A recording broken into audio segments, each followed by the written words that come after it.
आइए आपको एक और बिग एफआई वॉइस लेके आते हैं। एफआई बहुत बड़े सेलर्स रहे हैं, लेकिन एक एफआई हमने जिनसे बात की एक्सक्लूसिव, वो एक्चुअली बाजार की मंदी को बहुत ज़्यादा लास्ट करते हुए नहीं देखते। इनफैक्ट वो धीरे धीरे बाजार में पोजीशन बिल्ड कर रहे हैं। राहुल, इंडिया का जो इन्वेस्टमेंट अपील है वो हाई क्रूड ऑयल प्राइस की वजह से, कमोडिटी प्राइस के अनयूजुअली हाई हो जाने की वजह से कितना ज़्यादा चैलेंज होता हुआ आपको नजर आ रहा है इस समय?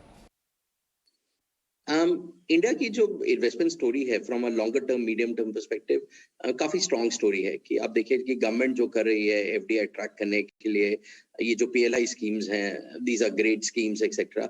और जो चीज हमने पहले भी डिस्कस करी है कि इंडिया में पिछले 7-8 साल में कोई इन्वेस्टमेंट साइकिल नहीं हुई है, कोई एक्सेस नहीं हुआ है, कोई मिस एलोकेशन ऑफ कैपिटल नहीं हुई है।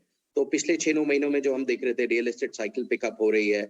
और जैसे इकोनॉमी ओपन होगी अभी ओमिक्रॉन के बाद बेसिकली, तो आप देखेंगे स्कूल्स ओपन हुए, ऑफिसेज ओपन हुए, तो जो अनऑर्गेनाइज सेक्टर था, जिसकी जिसकी काफी वेजेस इनकम वगैरह लिंक थी इन सबके साथ में, they will again see their incomes pick up. तो जैसे उन लोगों के पास इनकम्स आती हैं, वो वापस अपने गांव में भेजेंगे, वहां पे रूरल इकोनॉमी पैसे आएगा, तो थिंग्स विल।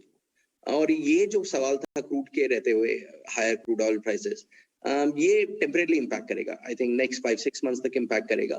बट जैसे कि बात हो रही है कि यूएस और ईरान की जो ये डील होगी sanction, that would supply close to 1.5 million barrels of oil to the world market.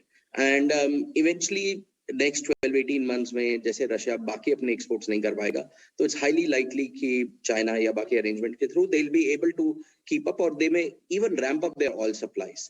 तो from a medium term perspective इतने वरीड नहीं रहेंगे, बट नियर टर्म अनसर्टेनिटी रह सकती है। फेयर पॉइंट है। सो ये जो 6-8 महीने में आपको वैल्यूएशन कंफर्ट कहाँ पे आता हुआ नजर आता है, जो टेम्परेरी शॉकर आएगा मैक्रोज की वजह से?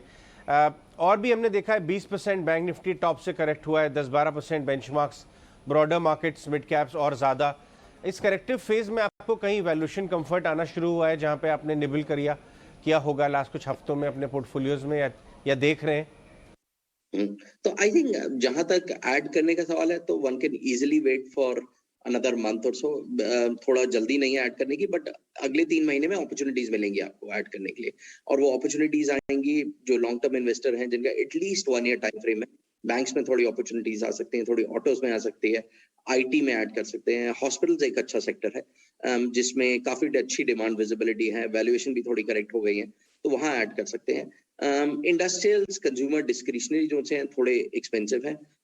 तो हालांकि डिमांड विजिबिलिटी इन लोगों इन सेक्टर्स में अच्छी है, बट वन वुड प्रेफर कि थोड़ा 15-20% लोअर मिले, तो that would have a favourable risk reward. एक आखिरी सवाल राहुल, तो आपको ये लग रहा है कि 3 से 5 साल का अगर व्यू लेके चलें, तो कॉर्पोरेट इंडिया की अर्निंग्स क्वालिटी अगर एक assorted basket large cap, mid cap, small cap की बनाई जाए, तो क्या 15 से 18% का अर्निंग्स कैगर और हेंस लॉन्ग टर्म में रिटर्न कैगर की उम्मीद करना एक फेयर एस्टिमेट होगा?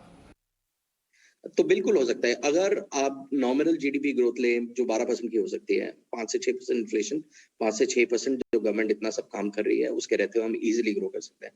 तो अगर 12% नॉमिनल जीडीपी ग्रो कर रही है, तो अच्छी कंपनीज हैं, जैसे लीडिंग बैंक्स हो गए, या लीडिंग इंडस्ट्रियल कंपनीज हो गए, या रिलायंस वगैरह हो गए।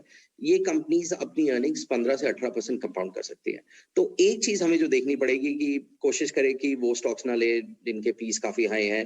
जो 40-50 पी वाले स्टॉक्स हैं, उनमें हो सकता है कि ओवर नेक्स्ट 2-3 इयर्स ये नेम्स डीरेट करे, क्योंकि पिछले 10 साल में अगर हम देखें तो इन स्टॉक्स के जो पी 25-30 होते थे, वहां से डबल होके लगभग 50-55 टाइम्स हो गए। तो यहाँ थोड़ा डीरेटिंग का रिस्क है, क्योंकि rates are gonna move up. But अगर हम रीजनेबल पी स्टॉक्स ले रहे हैं, 20-25 P 12-15 months forward, and those names are linked good companies, अच्छी बैलेंस शीट्स हैं, तो I think those companies can easily give 15 to 18% return.